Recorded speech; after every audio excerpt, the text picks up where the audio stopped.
योगिता जी, आज के एपिसोड की शुरुआत में एक ऐसे सवाल से करना चाहती हूँ जो शायद थोड़ा अनकंफर्टेबल है, लेकिन बहुत इम्पोर्टेंट है।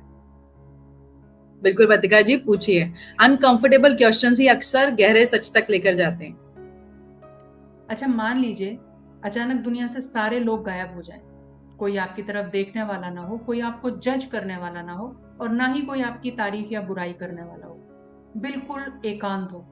तब भी क्या आप वही जिंदगी जिएंगी जो आप अभी जी रही हैं? क्या वैसे ही कपड़े पहनेंगी, वही काम करेंगी, या वही सपने देखेंगी?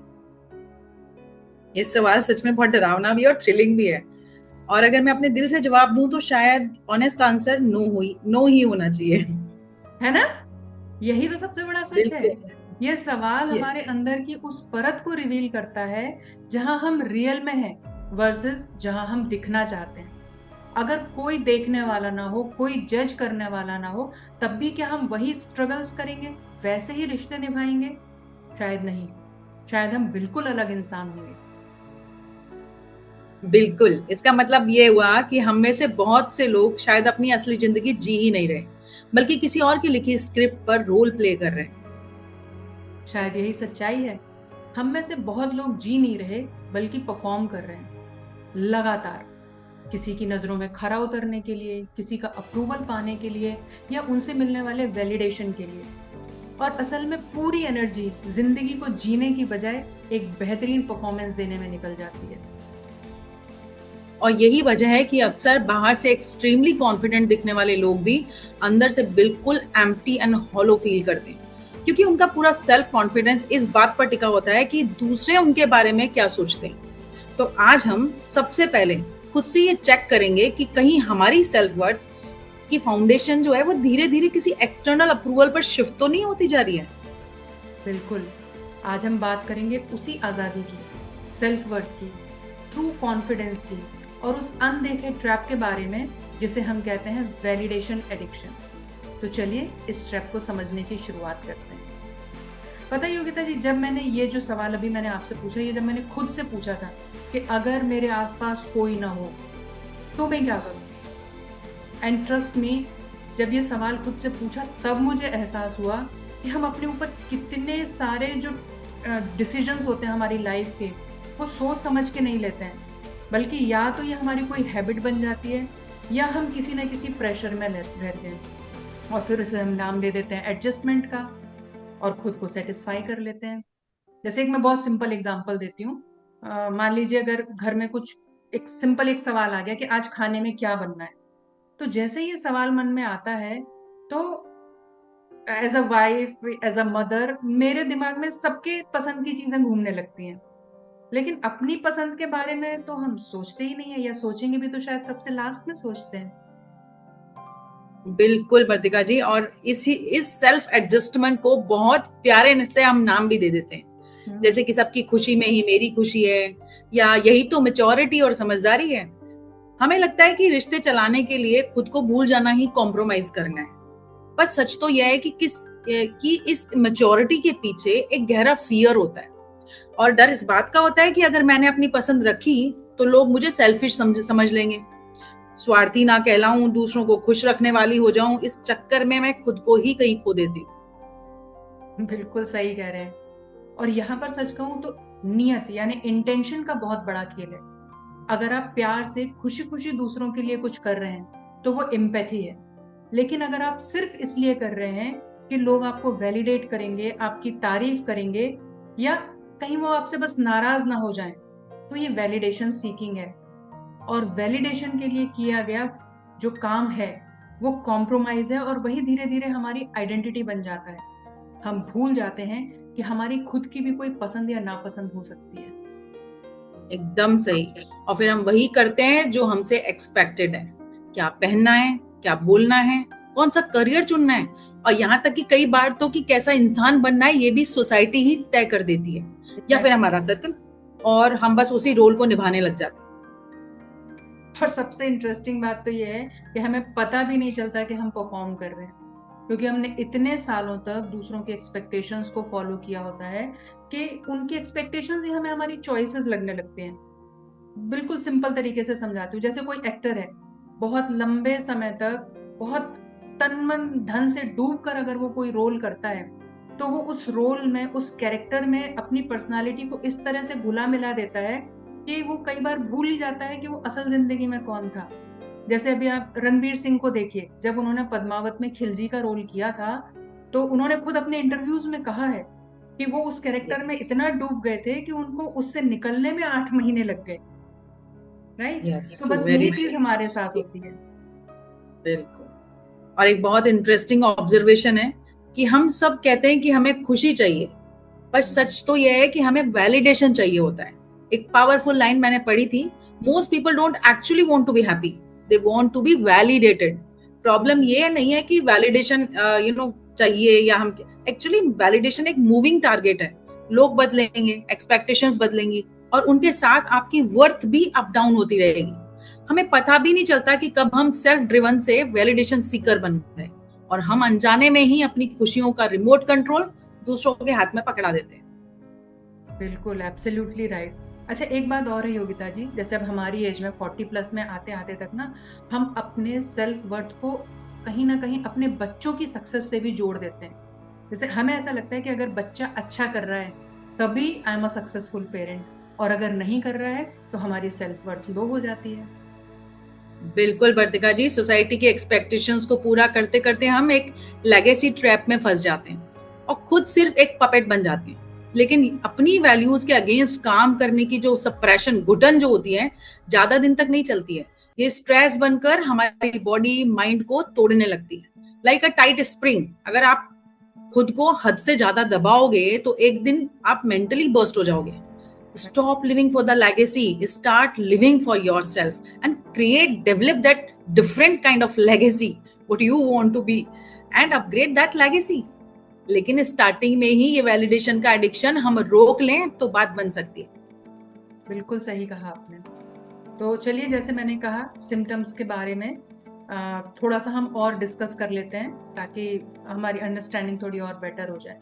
तो जो सबसे कॉमन सिम्टम्स है ना, जिसे हम समझ सकते हैं कि कहीं भी वैलिडेशन या अप्रूवल की लत से परेशान तो नहीं है, जिसमें सबसे पहला है हर एक बात को जस्टिफाई करना। कोई हमसे सवाल पूछे या ना पूछे, हम अपने हर फैसले के पीछे की रीजन बताने लगते हैं कि मैंने क्यों किया, कैसे किया, या मैं कहाँ था, क्या कर रहे थे।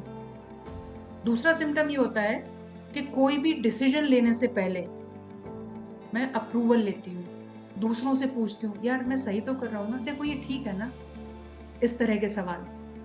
और तीसरा, किसी भी तरह का क्रिटिसिज्म मुझे जरूरत से ज्यादा हर्ट कर देता है, चाहे भले ही वो कोई क्रिएटिव क्रिटिसिज्म ही क्यों ना हो। और चौथा, हमेशा अपने आप को दूसरों से कंपेयर करते रहना, तुलना करते रहना। स्पेशली माइलस्टोन्स की तुलना बहुत होती है, जैसे किसका घर बड़ा है, किसके बच्चे ज्यादा कमा रहे हैं, किसके बच्चे विदेश में हैं, एक्सेट्रा एक्सेट्रा। एक और बहुत कॉमन बिहेवियर है ओवर एक्सप्लेनिंग। हम हर छोटी बात को जस्टिफाई करने लगते हैं। मैं लेट इसलिए हुआ क्योंकि ट्रैफिक था, फिर कॉल आ गई, फिर ये। लेकिन सच तो ये है कि ये सिर्फ एक्सप्लेनेशन नहीं होता, ये फियर ऑफ रिजेक्शन है। हमने डर को लगता है कि जैसे अगर हमने परफेक्ट रीज़न नहीं दिया, हमने किसी को पूरी चीज़ें नहीं बताई, तो शायद मुझे लोग डिसलाइक करने लगेंगे। हम अपनी पीस से ज़्यादा दूसरों की परसेप्शन की फिक्र करने लगते हैं। हाँ बिल्कुल, और यही हम वैलिडेशन की सबसे गहरी जड़ तक पहुंचते हैं। वैलिडेशन की जड़ एक्चुअली एप्रिसिएशन नहीं होता है योगिता जी, बल्कि लोगों में रिजेक्शन का डर। और अगर हम साइकोलॉजी देखें तो ये डर जो है ना, ये हमारे बचपन से ही शुरू हो जाता है। चाइल्डहुड वायरिंग ऐसे ही होती है। बिल्कुल, क्योंकि बचपन से ही एक इनविजिबल स्क्रिप्ट लिख दी जाती है, और ये ऐसे शुरू होती है कि जैसे अगर बचपन में प्यार कंडीशनल था, A+ लाओगे तो प्राउड फील करेंगे, फर्स्ट आओगे तो ट्रीट मिलेगी। तो धीरे धीरे ब्रेन हमारा सीख जाता है कि approval is equals to safety, performance is equals to love, और rejection is equals to danger. और फिर यही पैटर्न हम अडल्टहुड में भी कैरी करते हैं। और फर्क सिर्फ इतना होता है कि पेरेंट्स की जगह बाद में सोसाइटी, बॉस, पार्टनर या फ्रेंड्स आ जाते हैं। बिल्कुल सही बोल रहे हो। और आप, यही पैटर्न ना आगे जाकर पूरी फैमिली के सिस्टम को भी अफेक्ट करते हैं, अगर आप ध्यान से देखोगे तो। क्योंकि देखिए, अगर पेरेंट्स खुद लगातार वैलिडेशन ढूंढ रहे हैं तो बच्चे क्या सीखेंगे? बच्चे तो बिल्कुल स्पंज की तरह होते हैं, वो वही सब कुछ एब्जॉर्ब करते हैं जो वो देखते हैं।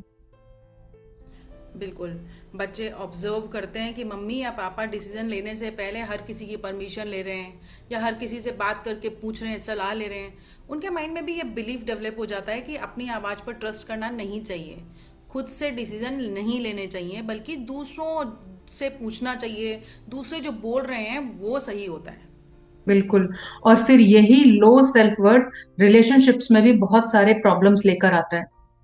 जैसे जो लोग लो सेल्फ वर्थ वाले होते हैं वो या तो एक्सट्रीम पीपल प्लीजर बन जाते हैं, हमेशा दूसरों की खुशामद में ही लगे रहते हैं, दूसरों को खुश करने में लगे रहते हैं और फिर अपनी खुशी भूल जाते हैं। और या फिर दूसरे ही एक्सट्रीम पे चले जाते हैं और बहुत ज्यादा कंट्रोलिंग बन जाते हैं। और ध्यान रखिए योगिता जी, ये दोनों ही सिचुएशंस रिलेशनशिप के लिए बहुत ही अनहेल्दी होती है। बिल्कुल। एक बहुत ज़रूरी फैक्टर जो हमारी सेल्फ वर्थ को अफेक्ट करता है, मैं वो भी शेयर करना चाह रही हूँ बिल्कुल कि बिल्कुल। जैसे हमारा सर्कल, हम्म। हमारे दोस्त, हमारी फैमिली, हमारे रिलेटिव्स, और हमने बहुत ही बार सुना होगा कि जैसा संग वैसा रंग। अगर बिल्कुल। आपके आसपास ये लोग आपको सिर्फ तब वैल्यू कर रहे हैं जब आप उनके काम आ रहे हो या जब आप सक्सेसफुल हो, तो आपकी सेल्फ वर्थ हमेशा फ्रेजाइल ही रहेगी। आपका ब्रेन ये सीख जाएगा कि आपकी वैल्यू सिर्फ तब है जब आप यूज में आने वाले हो। अगर आप यूजफुल नहीं रहे तो यू जस्ट फिनिश्ड, आपकी एग्जिस्टेंस ही खत्म हो जाएगी। आपके को एग्जिस्ट करने में जो सुकून है वो दूसरों को समझ नहीं आएगा, and you are not a human being to them, you are just hmm. A tool for them. बहुत सही बात बोली आपने। और इसीलिए जरूरी है कि हम अपने जो एनवायरनमेंट है, एनवायरनमेंट मतलब जो हमारे आसपास के लोग हैं, उनको हमें कॉन्शियसली इवेल्युएट करना है।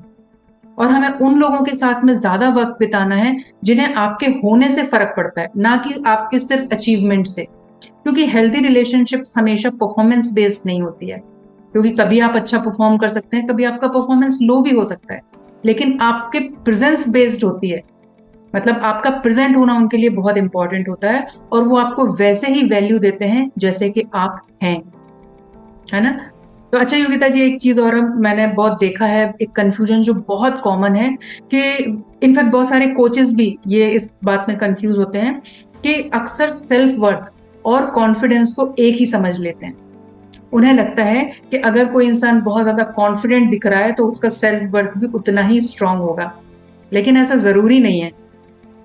बिल्कुल बिल्कुल ज़रूरी नहीं है। ये दोनों कम्प्लीटली डिफरेंट साइकोलॉजिकल कॉन्सेप्ट्स हैं। सिंपल शब्दों में बोलें तो सेल्फ वर्थ आपके होने मतलब बीइंग से जुड़ी है, और कॉन्फिडेंस आपके करने मतलब डूइंग से जुड़ा है। सेल्फ वर्थ आपके कोर बिलीफ सिस्टम जो है वो सेल्फ वर्थ है। वो अंदर की आवाज़ जो कहती है कि भले ही मैं फेल हो जाऊं पर मेरी वैल्यू कम नहीं होगी, वही मेरा वजूद, एग्जिस्टेंस अपने आप में काफ़ी है। बिल्कुल। वहीं दूसरी तरफ कॉन्फिडेंस जो होता है वो आपके स्किल्स, आपके एक्सपीरियंस, आपके कॉम्पिटेंस से आता है, जो कि आप अपग्रेड करते रहोगे तो वो बढ़ता रहेगा। एकदम सही बात कही है। इनफैक्ट मैं हमेशा इस चीज को एक्सप्लेन करने के लिए एक एग्जांपल देती हूँ। जैसे आप समझिए सेल्फ वर्थ है, वो समुद्र है, समुद्र की गहराई की तरह है। और जो आपका कॉन्फिडेंस है वो उस समुद्र की लहरें हैं। तो आप कभी भी समुद्र को ऑब्जर्व करिए, लहरें हमेशा एक सी नहीं होती, कभी वो बहुत ऊपर जाती हैं, कभी वो बहुत नीचे होती हैं। तो बिल्कुल हमारा कॉन्फिडेंस भी वैसे ही है कि आज अगर मेरा काम बहुत अच्छा हो गया, मेरा परफॉर्मेंस बहुत अच्छा है, तो मेरा कॉन्फिडेंस हाई हो जाता है। पर अगर कल को गलती हो गई तो कॉन्फिडेंस थोड़ा सा लो भी हो जाता है।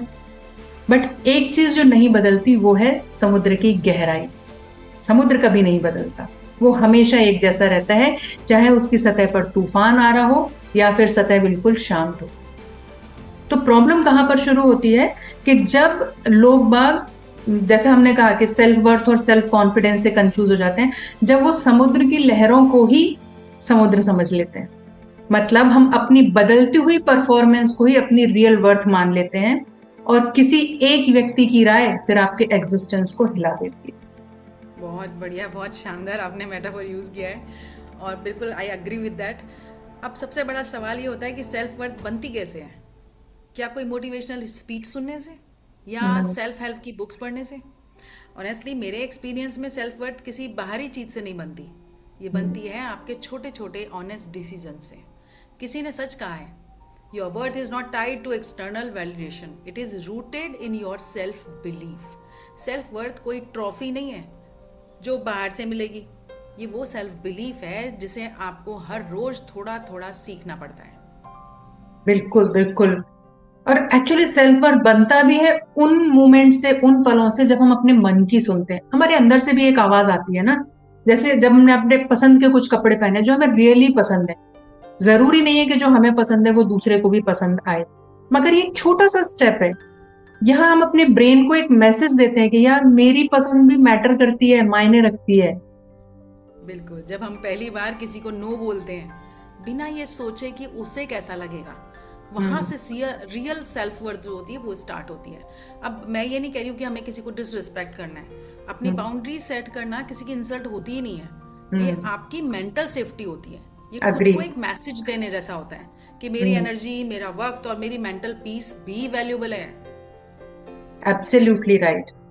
मतलब जब हम अपनी पसंद को इग्नोर नहीं करते हैं ना, बहुत छोटी छोटी सी चीजें हैं जब हम अपनी पसंद को प्रायोरिटी देते हैं। जैसे अगर मुझे आलू का पराठा पसंद है और मेरे घर में किसी को पसंद नहीं है, तो मैं खुद के लिए भी कभी आलू का पराठा बना के खा लूं। फिर वो चाहे, बिल्कुल। मतलब एग्जाम्पल दे रही हूँ मैं, जैसे चाहे वो खाने का ऑप्शन हो या कोई आसपास घूमने फिरने की जगह हो या फिर करियर से जुड़ा हुआ मेरा कोई डिसीजन हो, ये सेल्फ लव है।